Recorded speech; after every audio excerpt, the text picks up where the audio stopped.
Hello guys, this is Raj and you watching drama and verse over 2.0। Episode number 12 की starting होती है और हमें दिखाया जाता है जहाँ पर जू हाउशी से बात कर रहा होता है। वो कहता है कि क्या तुम्हारा थाई रेजिडेंस के साथ कोई पास्ट है? और हाउशी कहता है कि तुम ऐसा क्यों पूछ रहे हो, तुम्हें वाइट स्टोकटेल मिल जाएंगे, तुम्हें इस बारे में चिंता करने की ज़रूरत नहीं है। जू कहता है कि मैंने कल चीफ ऑफ थाई रेजिडेंस को तुम्हारी और गौर से देखते हुए देखा है, मुझे डर है कि अगर तुम्हारा कोई पास्ट होगा तुम कल पकड़े जाओगे।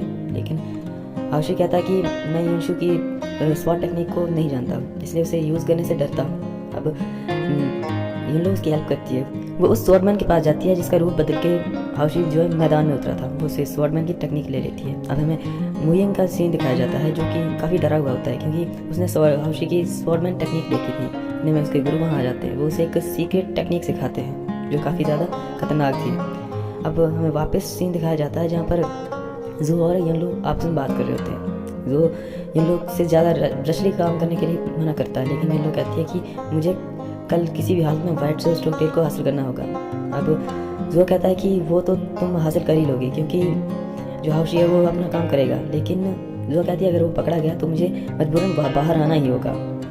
अब जो कहता है कि मुझे तुम्हारे टीचर की परवाह नहीं है कि वो हाउस में आए या नहीं, मुझे तुम्हारी परवाह है कि तुम जियोगी। अब ये लोग कहती है कि तो ठीक है, सुनो, मेरे टीचर की लाइफ ही मेरी लाइफ है, और वहाँ से चली जाती है। हमें जूलियन का सीन दिखाया जाता है जिसने जब से जू और इन लोग को एक साथ देखा था उसकी रात की नींद उड़ गई थी। नेक्स्ट डे मॉर्निंग कंपटीशन का सीन दिखाया जाता है जहाँ पर मुयंग की फाइट हाउशी से होती है। अब दोनों फाइट स्टार्ट होती है। मुयंग अपने गुरु की सिखाई सीक्रेट टेक्निक का भी यूज़ करता है, लेकिन हाउशी पर ज़्यादा असर नहीं होता है। वो उसे फाइनली हरा ही देता है। ये देख कर अब वहाँ पर आंट मुलियांग आ जाती है। मुलियांग को देखकर सभी हैरान होते हैं क्योंकि उनकी तबीयत खराब चल रही थी। अब हमें एक बैकग्राउंड सीन दिखाया जाता है जहाँ पर जिनशु जो कि चीफ ऑफ ऑल सेक्ट है वो अपनी डॉटर के हाथ एक मैसेज भेजाते हैं मुलियांग के पास। बताते हैं कि एक खामोश आवाज़ फिर से जाग उठी है, तुम्हें ये देखना चाहिए। मुलियांग कहती है कि ये हाउशी नहीं है, ये वो इंसान है जिसका इंतजार मैं 10 सालों से कर रही थी। ये सुन सिरोवा है। ये नाम सुनते ही सभी उसकी ओर देखने लगते हैं क्योंकि वो 10 साल पहले ही डिसअपियर हो चुका था। अब वो उस पर तलवार तान देती है, लेकिन जो हाउशी होता है वो सरेंडर कर देता है।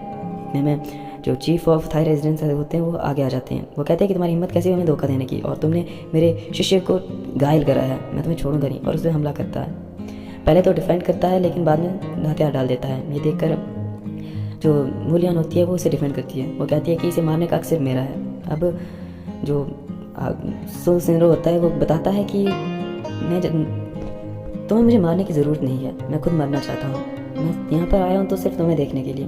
जब हम 10 साल पहले शादी करने वाले थे तो उस समय मुझ पर कुछ अनजान शिष्यों ने हमला कर दिया था। मेरी मार्शल एनर्जी को उन्होंने सोख लिया था, जिसकी वजह से मेरा शरीर एक बच्चे का हो गया था, और इसी वजह से मैं डेविल बन गया और वहाँ से भाग गया। मैं तुम्हारा सामना करने की हिम्मत नहीं रख पा रहा था।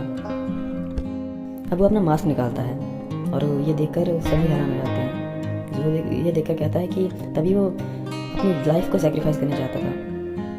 ये लोग कहती है कि हमारा मतलब क्या है। जो कहता है कि अपनी बॉडी को रिकवर करने के बाद वो सिर्फ कुछ ही दिन जी सकता है, उसकी एज कम हो जाएगी। अब जो सुसिंद्रो होता है वो मुलियान के साथ वहाँ से चला जाता है। थाई रेजिडेंस के चीफ उनका पीछा करने के आदेश देते हैं।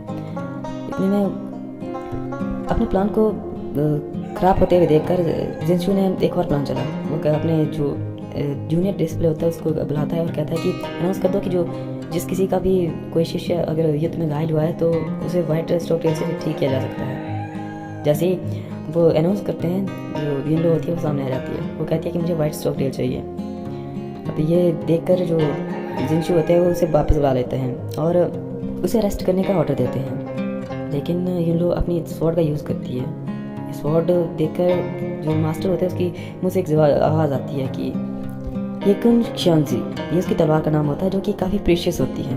इतने में जो जिनसु होते हैं वो मैदान में आ जाते हैं और येलो पर वार कर देते हैं, जो जिसकी वजह से येलो काफ़ी दूर गिर जाती है। इतने में जुओ वहाँ आ जाते हैं और येलो को डिफेंड करने की कोशिश करते हैं, लेकिन वो कहते हैं कि मैं फंग वेदी से हूँ और एक डॉक्टर होने के नाते मुझे मेडिसिन की काफ़ी ज़्यादा ज़रूरत होती है, इसीलिए मैं यहाँ पर आया हूँ और येलो मेरी हेल्प करने के लिए आई हुई है। लेकिन येलो उसे अब खुद को मुसीबत में डालते हुए नहीं देख पाई और वो कहती है कि मेरा नाम है सुयेलो और मैं सुशुआन की शिष्या हूँ।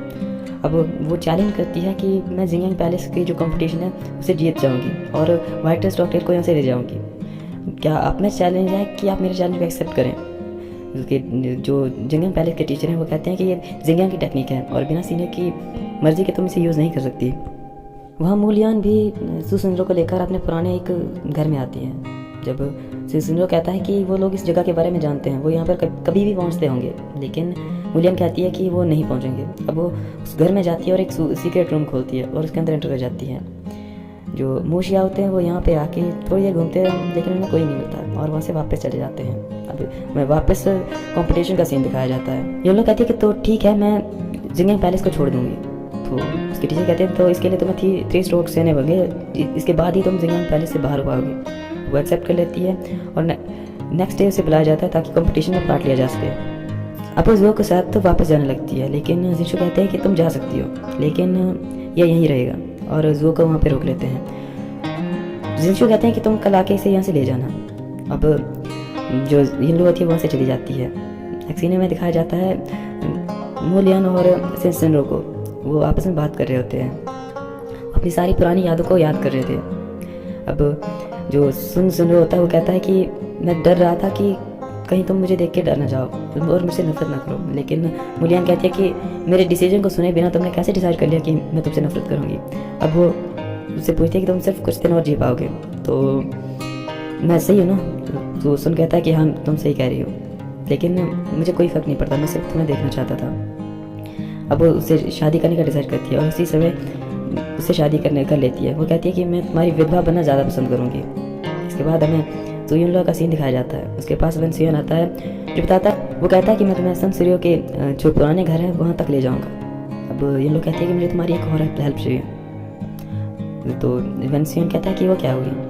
उसने कहा कि शैन मिंकिंग को एक मैसेज भेजो। अब वेनसियन कहता है कि तो फाइनली तुमने उनका यूज़ करने का सोच ही लिया। युनलो कहती है कि मेरे पास और कोई चॉइस नहीं है।